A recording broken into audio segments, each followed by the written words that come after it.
Hello dear students, welcome back to my channel Physics SPC CBSE sample paper 2024 or 25 question number 31 first का B part. A heating element connected across a battery of 100 volt having an internal resistance of 1 ohm draws an initial current 10 ampere at room temperature 20 degrees Celsius which settles after a few seconds to a steady value. What is the power consumed by battery itself after steady temperature 320 degrees Celsius is attained? The temperature coefficient of resistance averaged over the temperature range involved 3.7 10 की power -4 पर degree Celsius. ठीक है, शुरुआत करते हैं. Solution देखो, सबसे पहले एक हीटिंग एलिमेंट बनाइए. ये कोई हीटिंग एलिमेंट है और इसका रेजिस्टेंस R1 है और इसको एक बैटरी से जिसका पोटेंशियल डिफरेंस या ईएमएफ 100 वोल्ट है. ये ईएमएफ दे रखा है 100 वोल्ट और इसका इंटरनल रेजिस्टेंस R = 1 ओम है और ये लेट कर लिया R1 resistance at 20 degree Celsius room temperature पर. इस हीटिंग एलिमेंट का रेजिस्टेंस 20 डिग्री सेल्सियस पर R1 ओम कंसीडर कर लिया, लेट कर लिया है. और इसमें रूम टेम्परेचर पर इनिशियली करंट फ्लो कर रही है I1 10 एम्पियर. तो इस R1 को निकालते हैं पहले at room temperature at 20 degree Celsius temperature. तो देखो, टोटल करंट इक्वल टू होता है formula, total current equal to total EMF divided by total resistance in whole circuit. Total resistance, तो टोटल करंट है आपकी I1, टोटल ईएमएफ हो गया E और टोटल रेजिस्टेंस देखें तो R1 plus small r. Value put कर दें, ये 10 एम्पियर रखा, ये 100 वोल्ट, R1 कैलकुलेट करना है और ये 1, इस 0 से ये 0 कैंसिल, इसका से मल्टीप्लाई कर लो तो R1 + 1 = 10. तो R1 की वैल्यू आ गई 9 ओम. ठीक है, फिर वो क्वेश्चन में कहा कि ये तो फर्स्ट केस हो गया आपका. सेकंड केस में कह रहा है अगर इस हीटिंग एलिमेंट का, अगर हम ये हीटिंग एलिमेंट है इसका टेम्परेचर कितना कर लें 320 डिग्री सेल्सियस. तो जब टेम्परेचर बढ़ाते हैं तो रेजिस्टेंस में चेंज आता है. Resistance depends on temperature. तो इसका रेजिस्टेंस लेट कर लेते हैं R2. तो 320 डिग्री सेल्सियस पर इस हीटिंग एलिमेंट का टेम्परेचर कितना हो जाएगा. हीटिंग एलिमेंट है ये, वो हमें पहले कैलकुलेट करना पड़ेगा. तो R2 बराबर होता है R1, ये फाइनल रेजिस्टेंस, ये initial resistance 1 + alpha delta T. ये फॉर्मूला होता है R final = R initial 1 + alpha delta T. ये ठीक.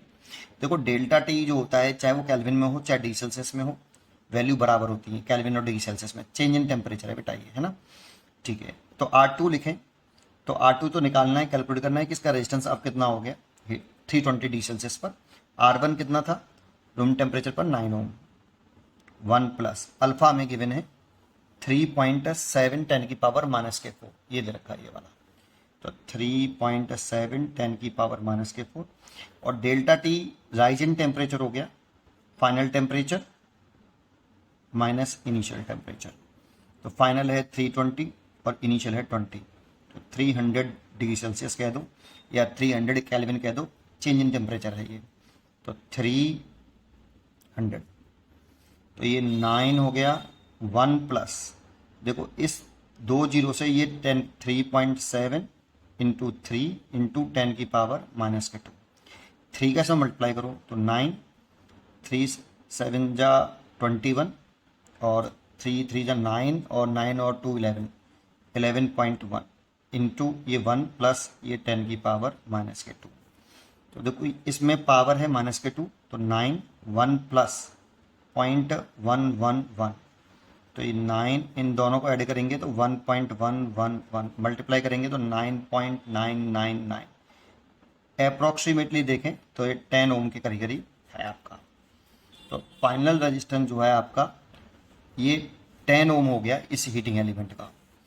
अब कितनी करंट हो जाएगी अगर इस हीटिंग एलिमेंट को अब मैं कनेक्ट कर दूं, R2 रेजिस्टेंस है उसी बैटरी से जिसका EMF 100 वोल्ट और इंटरनल रेजिस्टेंस जो है 1 ओम हो। ठीक है, अब ये कितनी एनर्जी ड्रॉ करेगा ये सेल इसके अंदर, अगर उसको निकालें तो I2 मान लेते हैं बेटा इसको। तो I2 is equal to total EMF upon total resistance R2 plus small r। तो E हो गया 100 वोल्ट और R2 हो गया 10 प्लस 1, तो 100/11 एम्पियर इतनी करंट ड्रॉ करेगा। अब देखो ये बैटरी कितनी पावर सप्लाई करेगी इस होल सर्किट को, बैटरी कितनी पावर सप्लाई करेगी, तो power supplied by battery in whole circuit,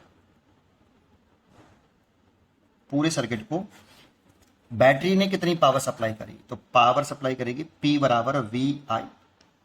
V मैंने यहां पर इसको माना है E को, तो EI लिख सकता हूं मैं यहां पर, ऐसे लिख दो, power is equal to E into आई।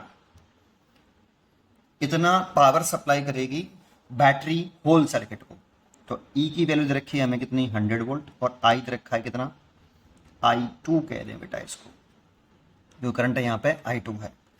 तो 100/11, तो 100 का 11 का डिवाइड कर लें 100 में ऐसे, तो 9 बार चला जाएगा, देखो 99 हो जाएगा, एक कैरी बचेगी, पॉइंट लिख लो। एक जीरो बढ़ाएंगे, डिवाइड नहीं जा रहा तो एक और जीरो आ जाएगी, फिर एक और जीरो बढ़ा लेंगे, फिर 99 फिर आ जाएगा, 9 का डिवाइड करेंगे दोबारा से। तो ये डिवाइड करने पर, इसको सॉल्व करने पर ये आया 9.09 इंटू 100, दैट मीन्स 909 वाट।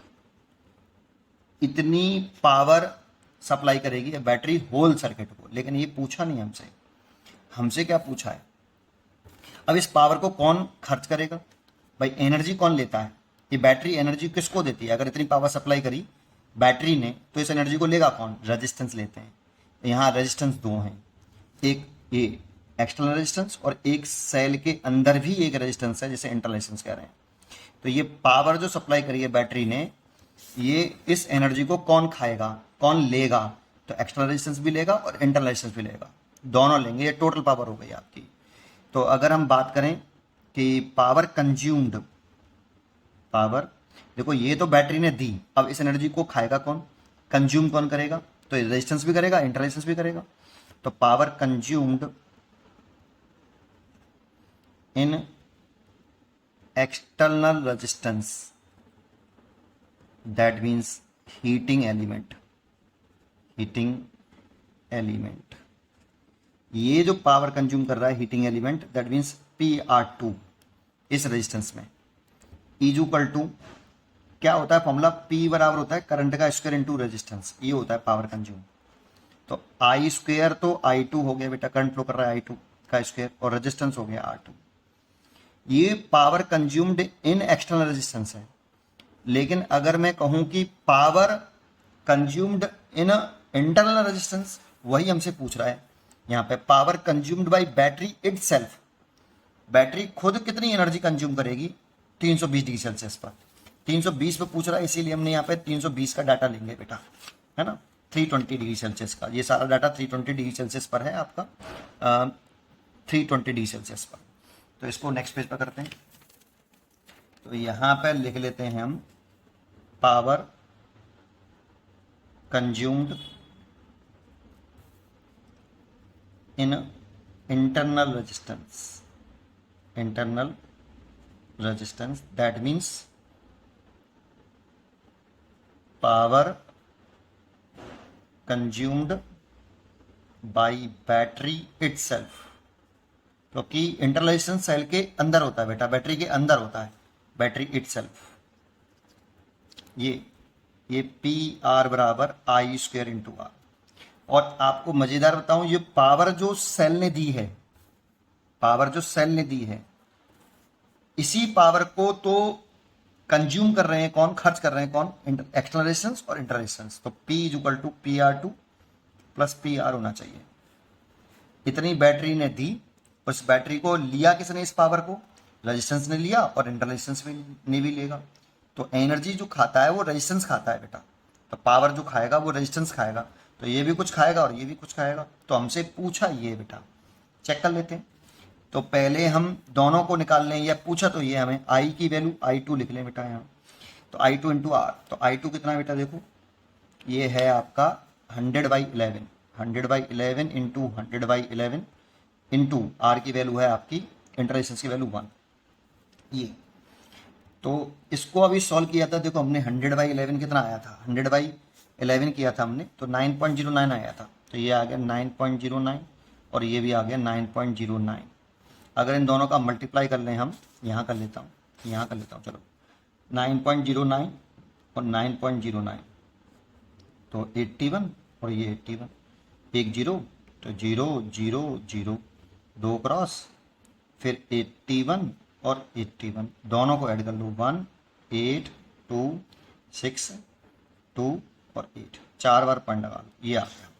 तो ये आ गया 8 2.62, 8 है तो 3 कर लेता हूँ, इसे 8 को 3 कर लो। इतने वॉट पावर जो है खुद बैटरी इटसेल्फ कंज्यूम कर लेगी। इतनी एनर्जी जो पावर बैटरी ने दी है उसको में से इतनी पावर तो खुद ही कौन खा जाएगी, एनर्जी खा जाएगी। इतने 1 सेकंड में इतनी एनर्जी खा जाएगी कौन, इंटरनल रेजिस्टेंस खा जाएगा खुद, दैट मीन्स बैटरी कंज्यूम कर जाएगी इतनी एनर्जी। फिर एक्सटर्नल रेजिस्टेंस को कितनी देगी, तो एक्सटर्नल रेजिस्टेंस को निकालना है, वो यहाँ से निकालना पड़ेगा। I2 का स्क्वायर, तो I2 कितना हो गया बेटा, 100/11 इंटू 100/11 इंटू R है, R2 है 10। तो देखो अभी ये सॉल्व किया हमने, ये आया 82.63 और 10 का मल्टीप्लाई, भाई ये जो सॉल्व किया था 100/11 100/11, तो ये सॉल्व करके आया था इतना इंटू 10, तो ये 82.6.3 इतने एनर्जी 1 सेकंड में, इतना तो एनर्जी कंज्यूम कर रहा है एक्सटर्नल रेजिस्टेंस। 1 सेकंड में बैटरी ने एनर्जी सप्लाई करी है 909 वाट जूल, 1 सेकंड में इतनी जूल एनर्जी सप्लाई करी बैटरी ने, उसमें से इतनी एनर्जी कंज्यूम करी एक्सटर्नल रेजिस्टेंस ने 1 सेकंड में, और इतनी एनर्जी कंज्यूम करी इंटरनल रेजिस्टेंस ने 1 सेकंड में। 1 वाट बराबर जूल पर सेकंड होता है ना भाई, तो इतनी एनर्जी कंज्यूम कर रहा है इंटरनल रेजिस्टेंस, और इंटरनल रेजिस्टेंस होता कहाँ है, सेल के अंदर ही होता है, बैटरी के अंदर ही होता है। इतनी एनर्जी बैटरी ही खा जा रही है बेटा खुद, और एक्सटर्नल रेजिस्टेंस को दे रही है। चेक कर लेते हैं यहाँ पे कि PR2 कितना बेटा, ये आया है 826.3 और ये कितना है, ये आया है 82.63। अब इन दोनों को जोड़ लो, 826.3 और 82.63, तो ये तो 3 हो गया, 6 3 9 हो गया, ये 8 हो गया, 8 तो 10 और ये 9, तो 908.93, तो लगभग जो है ये 909 आ रहा है, 909 आ रहा है। तो देखो ये आ रहा है 908.93, अप्रोक्सीमेट 909 वाट। तो इतनी एनर्जी वो सप्लाई कर रहा था ना भाई बैटरी, 1 सेकंड में 909 जूल्स एनर्जी बैटरी सप्लाई कर रही थी, और उसमें से एक्सटर्नल रेजिस्टेंस हीटिंग एलिमेंट इतनी एनर्जी खा रहा था 1 सेकंड में। जो एनर्जी बैटरी सप्लाई करती है उसे रेजिस्टेंस खाता है, और इतना इंटरनल रेजिस्टेंस खा रहा था। तो हमारा आंसर तो ये है बेटा, ये हमारा आंसर है बेटा, ये power consumed by it's battery itself कितनी एनर्जी खाएगा, तो 82.63 वाट खाएगा। उम्मीद करता हूं कि आपको ये जरूर समझ में आया होगा। पढ़ते रहिए और खुश रहिए।